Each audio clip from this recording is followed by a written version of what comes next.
Greetings.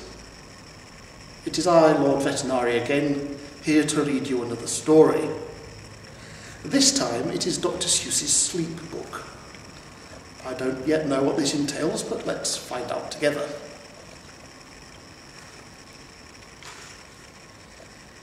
This book is to be read in bed.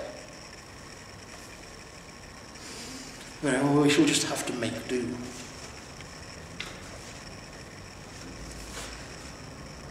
The news just came in from the county of Keck that a very small bug by the name of Van Vleck is yawning so wide you can look down his neck.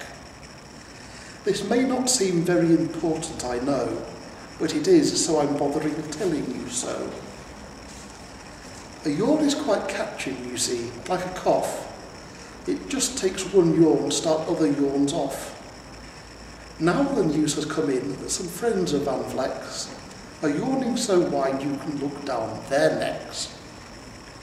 At this moment, right now, under 7 more noses, great yawns are in blossom, and they're blooming like roses.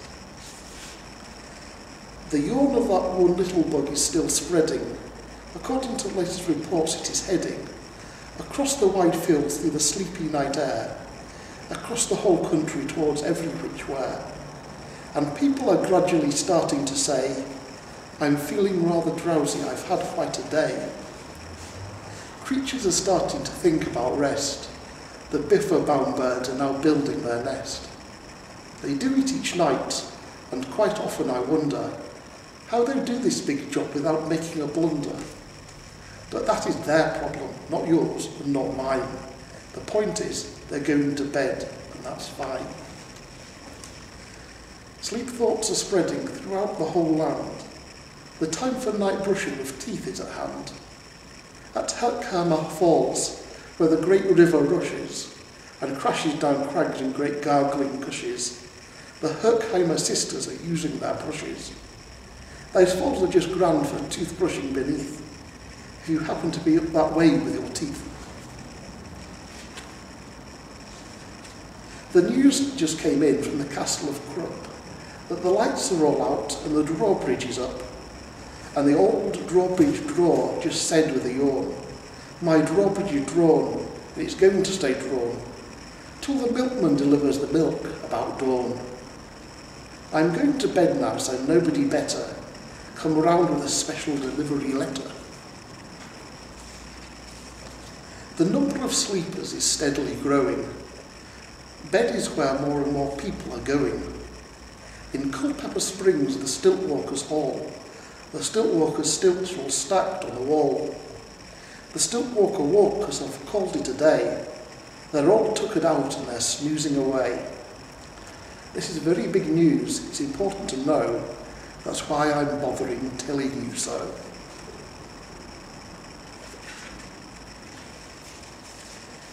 Way out in the west, in the town of Merkhead, the Hinklehorn Honk Club just went to bed. Every horn has been quietly hung on its hook for the night in its own private Hinklehorn nook. All this long happy day they've been honking about, and the Hinklehorn honkers have honked themselves out. But they'll wake up quite fresh in the morning, and then they'll all start Hinklehorn honking again. Everywhere creatures are falling asleep. The collapsible frink just collapsed in a heap. And by adding the frink to the others before, I'm able to give you a whole asleep score. Right now, 40,404 creatures are happily dozing in slumber. I think you'll agree that's a whopping fine number.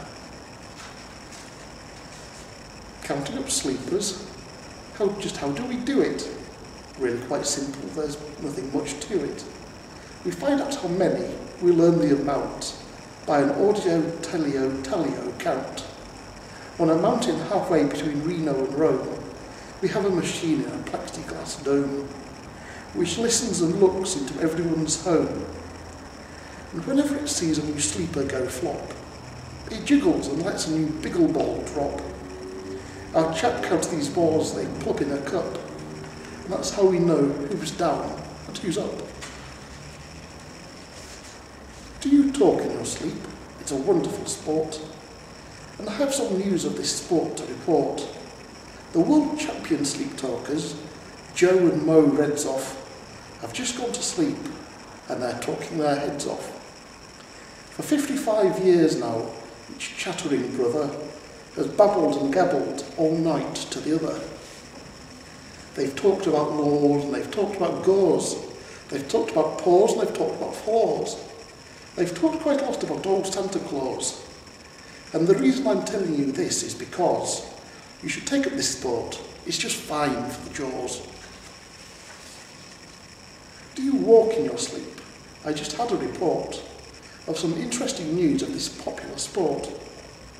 Near Finnegan Fen, there's a sleepwalking group which not only walks but walks a la hoop. Every night they go miles. Why they walk to such length?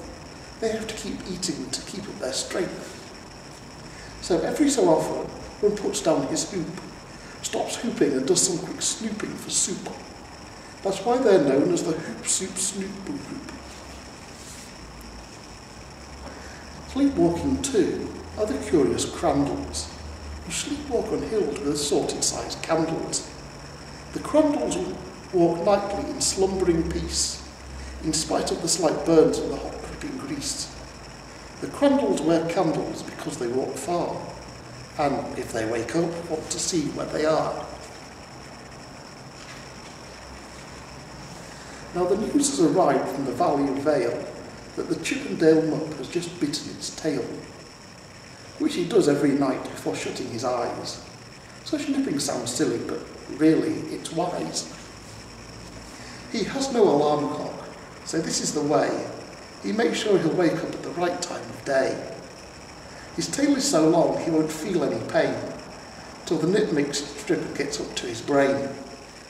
In exactly 8 hours, the Chippendale Mupp will at last feel the bell at night, yell ouch, and wake up. And Mr. and Mrs. J. Carmichael Crocs have just gone to bed near the town of Fort Knox, and they, by the way, have the finest of clocks. I'm not at all sure that I quite understand just how the thing works with that one extra hand. But I do know this clock does one very slick trick. It doesn't tick-tock. How it goes is tock-tick.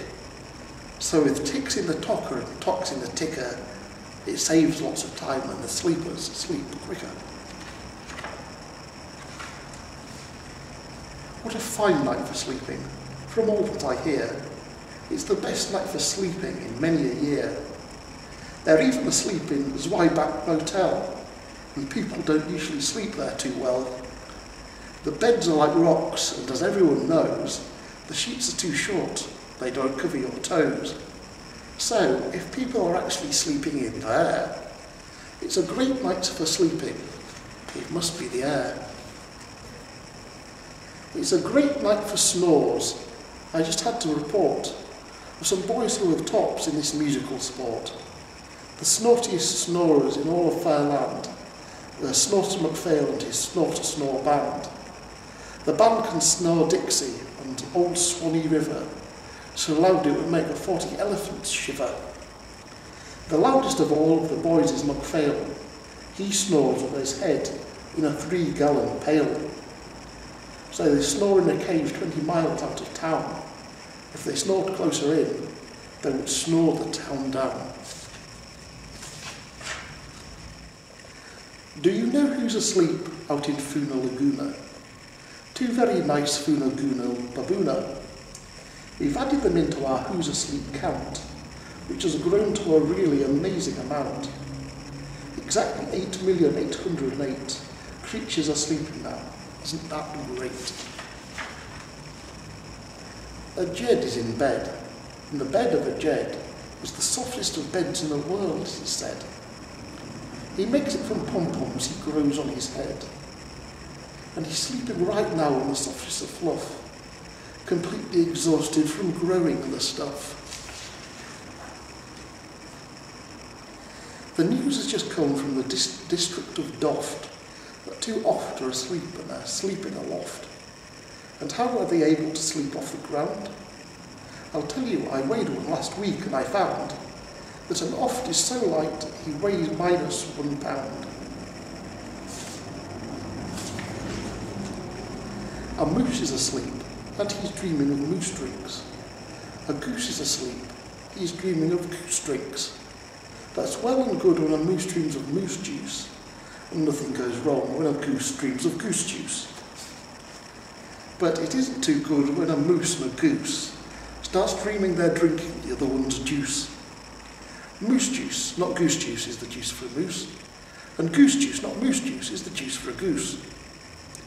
So when a goose gets a mouthful of juices of mooses, and a moose gets a mouthful of juices of gooses, they always fall out of their bed screaming screams. So I'm warning you now, never drink in your dreams. Speaking of dreaming, I think you should note that the Bumbletub Club is now dreaming afloat. Every night they go dreaming down Bumbletub Creek, except for one night every 3rd or 4th week, when they stop for repairs because their bumbletubs leak. But tonight they're afloat, full of dreams, full of bliss, and that's why I'm bothering telling you this. At a fork of a road in the Vale of Avode, 5 foot-weary salesmen have laid down their load. All day they've raced round in a heat at top speed, unsuccessfully selling Zissazoof seeds, which nobody wants because nobody needs. Tomorrow will come, they'll go back to their chore. They'll start on the road zizzazoofing once more. But tonight they've forgotten their feet are so sore, and that is what the wonderful night time is for. Everywhere creatures have shut off their voices. They've all gone to bed in the beds of their choices. They're sleeping in nooks, they're sleeping in cracks, some on their tummies and some on their backs. They're peacefully sleeping in comfortable holes, some even on soft tufted barbershop poles. The number of sleepers is now past the millions. The number of sleepers is now in the billions. They're sleeping on steps and on strings and on floors, in mailboxes, ships and keyholes of doors. Every worm on a fishhook is safe for the night. Every fish in the sea is too sleepy to bite. Every whale in the ocean has turned off his spout. Every light between here and Farfoodle is out. And now, adding things up, way beyond the billions, our who asleep score is now up in the zillions. 99 zillion, 9 trillion and 2 creatures are sleeping.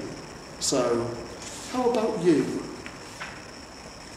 When you put out your light, then the number will be 99 zillion, 9 million and 3. Good night.